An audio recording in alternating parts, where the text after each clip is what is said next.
tena ni siku yetu ya tatu ambayo Baba wa mbinguni ametupa nafasi kuendelea na somo letu nguvu ya viungo.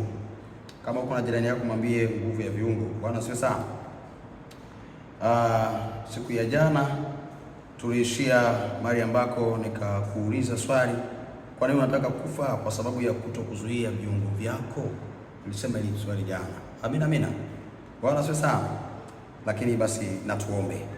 Baba yetu na Mungu wetu ukitie mahali pa juu palipoinuliwa, asante kwa ajili ya siku yetu ya tatu. Tunakushukuru kwa ajili ya neno lako. Tumekuona siku ya kwanza, leo ni siku ya tatu. Tukuone tena Bwana, ukitusaidia kusikia na kuelewa kwa wepesi katika jina la Yesu Kristo. Tunajikabidhi kwako, namwombea hata ndugu huyu anayefuatilia, mtumishi wako huyu anayefuatilia, katika jina la Yesu Kristo. Mtendee Bwana, mtembelee, msaidie, mpiganie katika jina la Yesu Kristo wa Nazareti. Mungu hai, usinyamaze kwa ajili ya maisha yake. Tunapenda kutafakari kwa habari ya viungo vyetu. Baba usinyamaze, Baba usinyamaze, sema na sisi kwa habari ya viungo vyetu, na hatimaye tukaweke agano na viungo vyetu. Ni katika jina la Yesu tukiomba na kushukuru, amen. Amina. Basi kama nilipokwisha kutangulia kwamba jana tuliishia nikauliza swali nikasema, kwa nini unataka kufa? Kwa sababu ya kutokuzuia viungo vyako. Kwa nini unataka kupoteza watu wa karibu? Kwa sababu ya kutokuzuia viungo vyako. Nilisema jana kuna watu wanapoteza watu wa karibu kwa sababu wameshindwa kuzuia viungo vyao. Mwingine kinywa chake ameshindwa kuzuia, ameharibu ndoa yake. Mwingine mikono yake ameshindwa kuzuia, ameharibu, amepiga mkewe au amepiga jirani yake, amefanya mambo ya ajabu kupitia viungo vyake. Ni kushauri jana sasa kwamba zuia viungo vyako ili uone baraka za Mungu. Nilisema jana kwamba zuia viungo vyako ili uone baraka za Mungu. Ili uone baraka za Mungu, zuia viungo vyako. Zuia viungo vyako.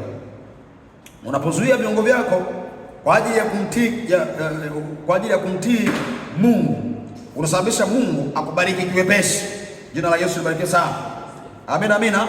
Lakini pia unaposhindwa kuzuia viungo vyako, unasababisha shetani akukaribie kwa wepesi na kukutumia.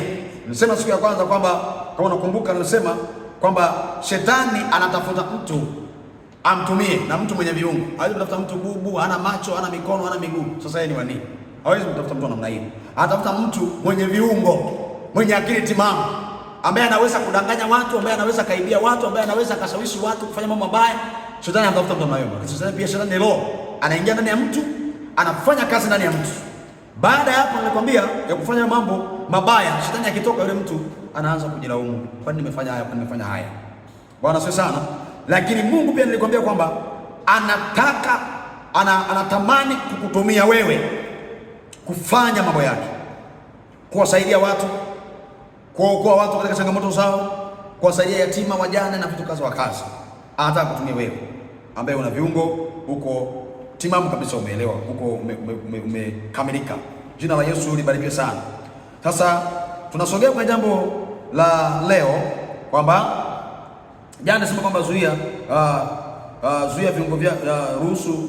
Unataka uone baraka, zuia viungo vyako ili uone baraka. Zuia viungo vyako visifanye mabaya ili uone baraka za Mungu.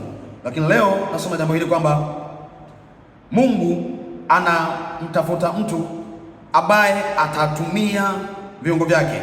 Mungu anatafuta mtu mwaminifu, sio mtu tu mradi, mtu mwaminifu ambaye atatumia viungo vyake ili ambariki yeye na awasaidie watu wengine. Tarudia tena jambo hili. Mungu anamtafuta mtu mwaminifu katikati ya watu ambaye atatumia viungo vyake ili abariki wengine, asaidie wengine, awaokoe wengine. Jina la Yesu libarikiwe sana. Zaburi ya 15 mstari wa 3. Zaburi ya 15 mstari wa 3 tutasoma pale, inasema hivi: Mungu anatafuta mtu wa namna hii, mtu aendaye kwa ukamilifu na kutenda haki, asemaye kweli kwa moyo wake. Mstari wa 3, huo mstari wa 2. Mstari wa 3 unasema asiyesingizia kwa ulimi wake, wala hakumtenda mwenzio mabaya, wala hakumsengenya jirani yake. Mungu anatafuta mtu wa namna hii. Mungu anatafuta mtu wa namna hii. Anamtafuta mtu wa namna hii, mtu aendaye kwa ukamilifu, mtu aendaye kwa ukamilifu na kutenda haki, asemaye kweli kwa moyo wake, asiyesingizia kwa ulimi wake, wala hakumtenda mwenzio mabaya, wala hakumsengenya jirani yake. Mungu anamtafuta mtu wa namna hiyo. Jina la Yesu libarikiwe sana. Bwana asifiwe. Mungu anamtafuta mtu wa namna hiyo, ambaye ulimi wake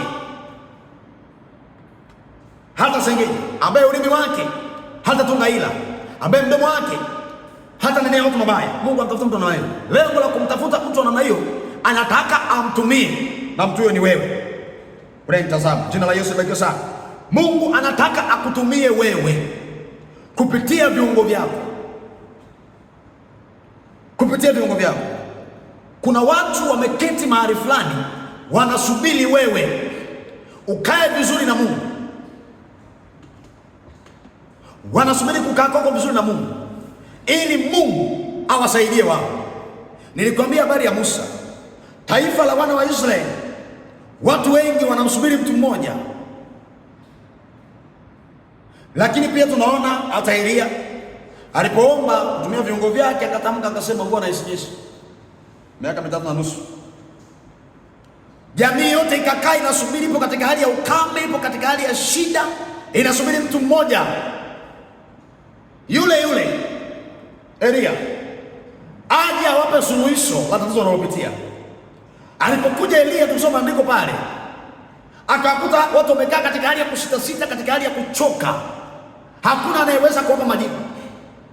Nikaa najiuliza peke yangu, kwa nini asingekuja Mungu mwenyewe? Lakini kwa nini anakuja Elia? Elia anapokuja anawaambia watu, mtakaa katika hali ya kusita hata lini? Wale watu wanashtuka, wanaposuka. Hata wachawi wenyewe, manabii wa Baali, hawana majibu. Anasubiriwa mtu mmoja aliye mwaminifu alete majibu kwa ajili ya watu, ambaye Mungu atatumia viungo vyake kuleta majibu kwenye dunia. Bwana asifiwe sana. Kuna mahali watu wamekaa, nimesema hapa, wanasubiri wewe, viungo vyako vimtambulishe Kristo, kinywa chako kiwatie moyo, kiwaambie kwamba hili linawezekana. Bwana asifiwe sana. Mungu anatafuta mtu namna hiyo. Mungu anatafuta mtu namna hiyo. Lakini Zaburi ya 34 mstari wa 13 na yenyewe pia tuisome hapa. Tutaendelea. 34 mstari wa 13 Biblia inasema, uzuie ulimi wako. Sasa wewe ambaye unatafuta na Mungu, wewe ambaye Mungu anataka kutumia wewe, anasema uzuie ulimi wako na mabaya, na midomo yako na kusema hila. Halafu mstari wa 14 anasema, uache mabaya na kutenda mema, utafute amani na ukaifuate.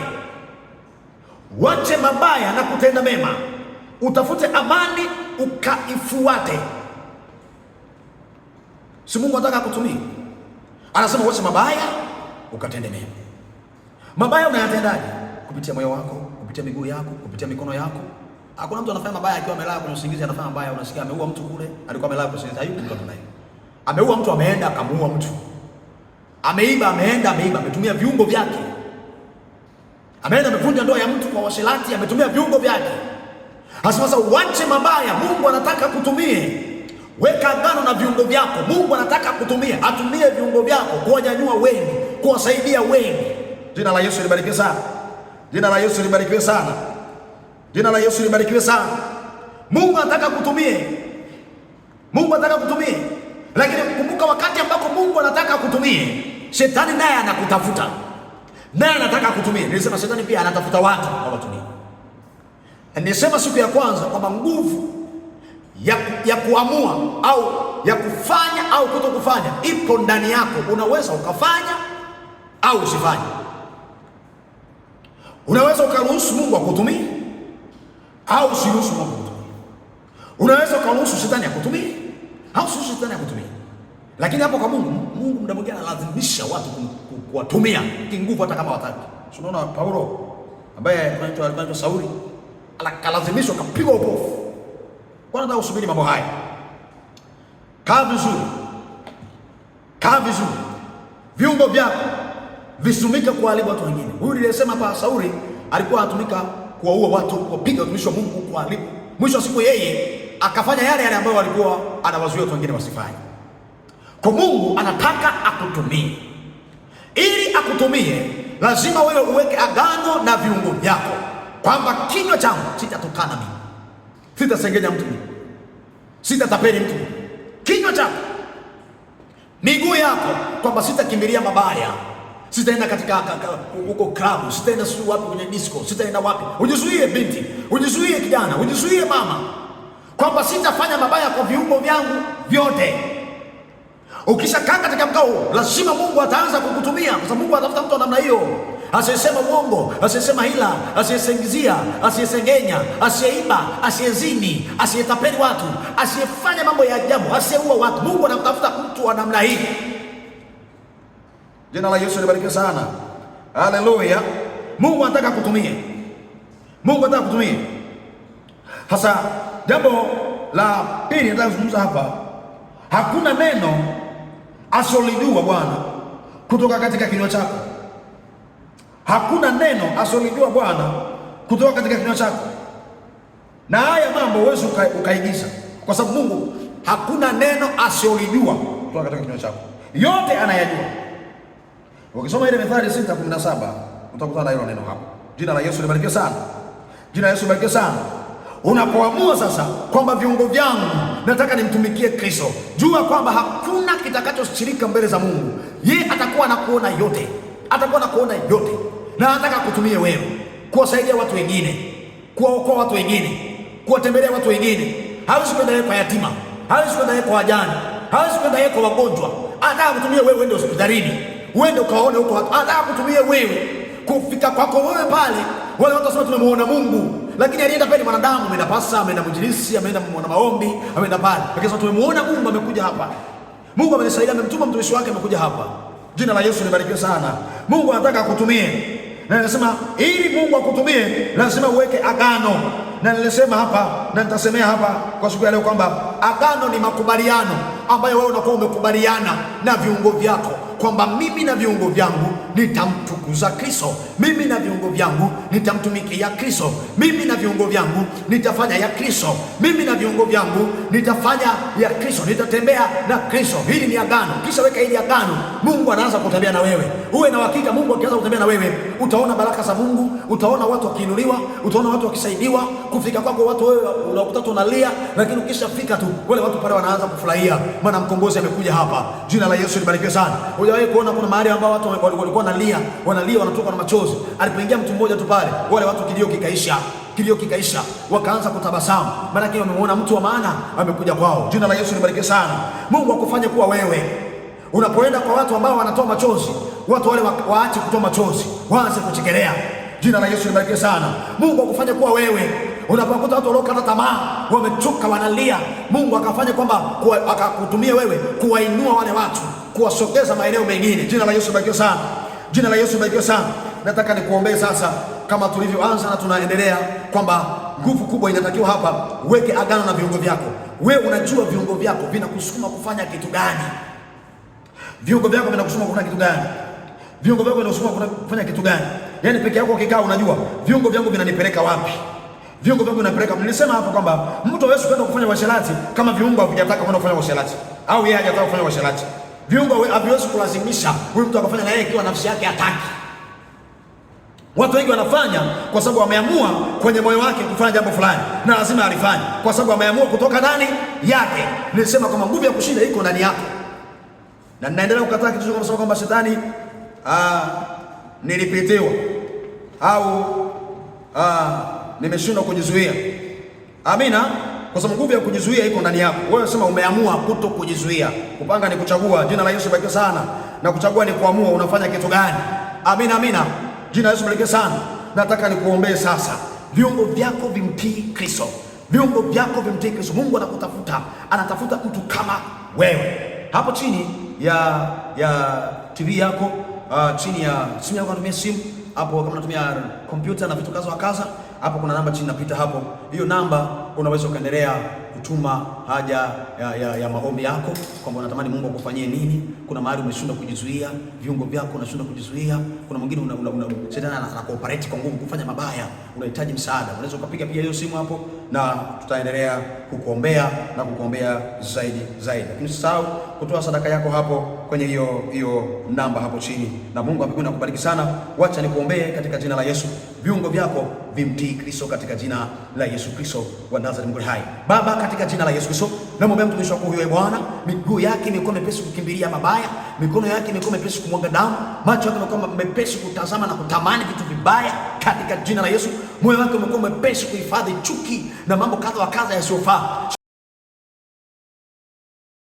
Shetani amemtumia kwa muda mwingi kulazimisha watu wengine kufanya mabaya. Baba, namwombea majira haya katika jina la Yesu, anapoomba maombi haya ya kuweka agano yeye na viungo vyake, kwamba anataka Mungu umtumie, anza kumtumia sasa yeye Bwana, katika jina la Yesu Kristo na kwa damu ya Yesu Kristo. Naombea maisha yake, naombea mwili wake, naombea viungo vyake katika jina la Yesu. Mahali pengine amesukumwa kwa nguvu, mwili umemsukuma kufanya washerati, amejikuta tu amekosea, amejikuta tu amefanya washerati, anarudi nyumbani amepooza, anajiuliza itakuwaje. Katika jina la Yesu ninamwombea majira haya katika jina la Yesu Kristo wa Nazareti Mungu ni hai. Yesu, mtetee, mpiganie Bwana, viungo vyake vikutii wewe katika jina la Yesu. Maana Mungu natafuta watu miongoni mwa watu watakaosimama mahali palipobomoka katika jina la Yesu. Ni huyu mtumishi wako unayemtafuta hapa, umemtafuta kutoka mbali, mtumie sasa Bwana, kwa ajili ya familia yake, kwa ajili ya majirani, kwa ajili ya ukoo, kwa ajili ya taifa. Mtumie katika jina la Yesu, usinyamaze kwa ajili yake, viungo vyake vikutii Kristo katika